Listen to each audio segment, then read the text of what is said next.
Boa tarde a todos, nós estamos aqui novamente, vamos ver se toda quarta-feira nós fazemos um vídeo. E como eu disse no meu primeiro vídeo, a gente ia falar sobre algum assunto que é polêmico, porque hoje todos os assuntos acabam se tornando polêmicos porque uns distorcem a palavra de Deus de acordo com os seus interesses. Então muitas igrejas acabam abolindo algumas coisas, acabam liberando algumas coisas que a palavra de Deus nem aboliu e nem liberou. Então hoje nós vamos falar sobre o casamento com começo, meio e fim.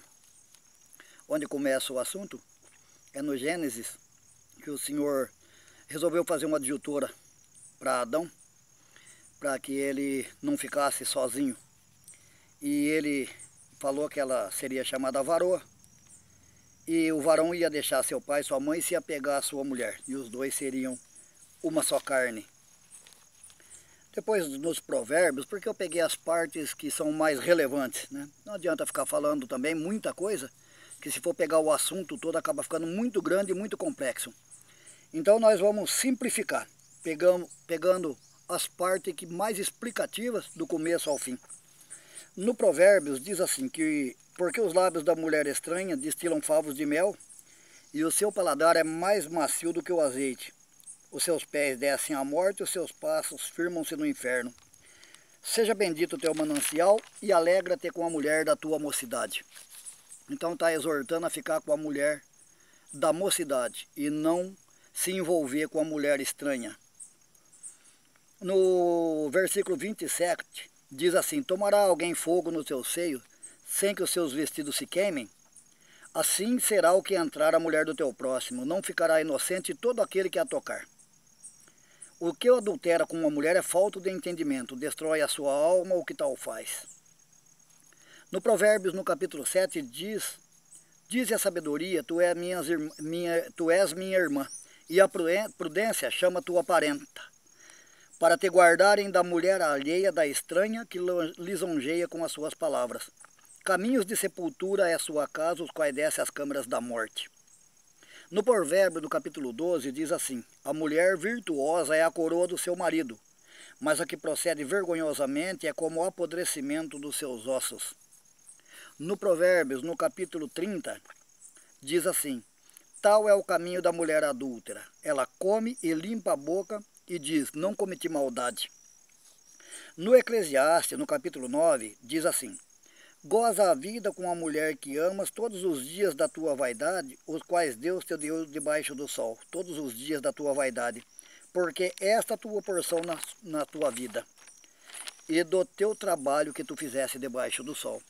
Quando ele diz para viver todos os dias da tua vaidade, né, com a mulher da tua mocidade, o rei Salomão disse que tudo embaixo da terra é vaidade, que todos os nossos dias na face da terra é vaidade. Então quando diz para viver todos os dias da nossa vaidade com a mulher da mocidade, é aquilo que o juiz fala para nós no cartório, que promete que vai amar e respeitar até que a morte o separe, até que termine todos os dias da tua vaidade. Então permanece até hoje o que a gente promete perante o juiz no cartório, e que hoje não é dado muito valor, nem pelo pessoal mundano e nem pelo pessoal que se diz cristão. Porque aquele que realmente é cristão, ele considera esse detalhe. No Malaquias, no capítulo 2, no verso 10, diz assim: não temos todos nós um mesmo Pai? Não nos criou um mesmo Deus? Porque seremos desleais um para com o outro, profanando o concerto dos nossos pais. E dizeis: por quê? Porque o Senhor foi testemunha entre ti e a mulher da tua mocidade, com a qual tu foste desleal, sendo ela a tua companheira e a mulher do teu concerto. E não fez ele somente um, sobejando-lhe espírito? E porque somente um? Ele buscava uma semente de piedosos. Portanto, guardai-vos em vosso espírito, e ninguém seja desleal para com a mulher da sua mocidade. Aí, às vezes, como a gente está acostumado a ver, muita gente fala que o Velho Testamento já não vale mais, é o Novo que vale, mas muita gente não compreende que tanto o Novo quanto o Velho é a base, é o alicerce para que o Novo pudesse ser levantado. E muita coisa que era na carne no Velho Testamento, hoje é em espírito. Mas no Novo Testamento, para testificar tudo que foi falado no Velho, tem aqui também o casamento que eu separei. O casamento na lei e o casamento na graça. Para que alguém possa fazer uma comparação. Se existe muita diferença do casamento da lei e o casamento na graça. Então vamos para a graça de nosso Senhor Jesus Cristo. Para ver o que foi dito. Tanto por Jesus Cristo quanto pelos seus apóstolos. Logo mais para frente. Até o final do assunto. Em Mateus no capítulo 5. Jesus disse assim: Eu, porém, vos digo que qualquer que atentar numa mulher para a cobiçar, já em seu coração cometeu adultério com ela. Eu, porém, vos digo que qualquer que repudiar sua mulher, a não ser por causa de prostituição, faz que ela cometa adultério, e qualquer que casar com a repudiada comete adultério. Então, quer dizer, aquele que for casado com uma mulher, a mulher que for casada com um marido, os dois se separam. Se os dois se separaram, não cometeram pecado, porque ainda continuam sendo um em espírito. Mas se um dos dois arrumar um parceiro, ele cometeu pecado. Aí ele deixa livre o outro, porque já é considerado morto espiritualmente. Então deixou espaço para que o outro pudesse se unir a alguém para se tornar um. Mas está escrito bem claro que aquele que cometer adultério, ele pecou. Né? Aquele que separou e arrumou uma companheira, pecou. Cometeu adultério. E mesma coisa a companheira. No Mateus, no capítulo 19, disse: Portanto, deixará o homem pai e mãe, e se unirá à sua mulher, e serão dois numa só carne. Assim, não são mais dois, mas uma só carne. Portanto, o que Deus ajuntou, não o separe o homem. Eu vos digo, porém, que qualquer que repudiar sua mulher, não sendo por causa de prostituição, e casar com outra, comete adultério. E o que casar com a repudiada, com a deixada, ou com o deixado, também comete adultério. Repetido depois em Marcos, no capítulo 10, do verso 6 em diante, e depois se repete novamente em Lucas, no capítulo 16, do verso 18 em diante. E nos Romanos, no capítulo 7, diz assim: Porque a mulher que está sujeita ao marido, enquanto ele viver, está-lhe ligada pela lei, mas morto o marido, está livre da lei do marido. De sorte que, vivendo o marido, será chamada adúltera se for de outro marido. Mas morto o marido, livre está da lei, e assim não será adúltera se for de outro marido. Então aqui nós já estamos aos Romanos, já não estamos mais nos primeiros apóstolos de Cristo, aqui nós já estamos em Paulo que saiu para pregar o evangelho para os gentios. Então o evangelho, tanto para judeus como para gentios, ele é o mesmo evangelho, não mudou nada, continua a mesma coisa. A mulher deixando o marido, arrumando outro, é uma adúltera. E o homem saindo e arrumando do casamento e arrumando outra mulher, também acaba se tornando um adúltero se eles arrumar outro parceiro. Aos Coríntios está escrito assim: Não sabeis que os injustos não hão de herdar o reino de Deus? Ou não sabeis que o que se junta com a meretriz faz-se um corpo com ela? Porque senão, disse, dois numa só carne. Coríntios, no capítulo 7, diz assim: O marido pague à mulher a devida benevolência, e da mesma sorte a mulher ao marido. A mulher não tem poder sobre o seu próprio corpo, mas tem-no o marido. E também da mesma maneira, o marido não tem poder sobre o seu corpo, mas tem-no a mulher. Se, porém, se apartar, que fique sem casar, ou que se reconcilie com o marido, e que o marido não deixe a mulher. A mulher casada está ligada pela lei todo o tempo que o seu marido vivo. Mas se falecer o marido, fica livre para casar com quem quiser, contanto que seja no Senhor. No Coríntios, no capítulo 11, disse assim: Mas quero que saibais que Cristo é a cabeça de todo varão, e o varão a cabeça da mulher, e Deus a cabeça de Cristo. Todavia, nem o varão é sem a mulher, e nem a mulher sem o varão, no Senhor. Então aqui nesse pedaço está dizendo que apesar do homem ser chamado a cabeça, né, da casa, o cabeça da casa, como Cristo é o cabeça da igreja, todavia nem o varão é sem a mulher, nem a mulher sem o varão. Aqui já colocou um equilíbrio, porque um não é sem o outro. Então tem que estar sempre em conjunto com o outro, sempre em comunhão com o outro. Por mais que o marido, às vezes, é ele que vai dar a última palavra. Sim, vamos fazer. Não, não vamos fazer. Sim, vamos para algum lugar. Não, não vamos para algum lugar. Mas, na verdade, o que está escrito aqui no versículo 11 é que, todavia, nem o varão é sem a mulher e nem a mulher sem o varão. Isso quer dizer claramente que os dois têm que viver em união, em comunhão, que não é um mandando no outro, um fazendo o que quer e o outro ficando quieto, ao contrário, que tem que ser em conjunto. No Efésios, no verso 28, no capítulo 5, verso 28, diz assim: assim devem os maridos amarem suas próprias mulheres como a seus próprios corpos. Quem ama sua mulher, ama-se a si mesmo.